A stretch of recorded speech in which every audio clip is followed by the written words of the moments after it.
Beredar di media sosial sebuah video yang memperlihatkan pengendara mobil diancam oleh seorang preman saat hendak mencari parkir.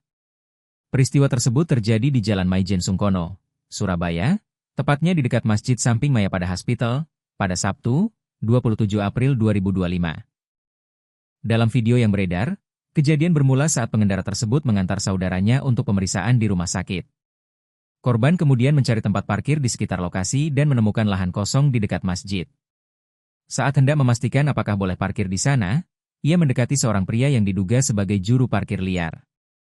Korban pun bertanya dengan sopan kepada pelaku, namun pelaku justru beraksi agresif. Dengan nada tinggi, pria itu melarang parkir dan bahkan mengusir pengendara sambil menantang berkelahi. Tak hanya itu, pelaku juga sempat mengancam akan memecahkan kaca mobil dengan besi. Namun, hingga kini belum ada keterangan resmi dari pihak berwenang terkait penanganan kasus ini.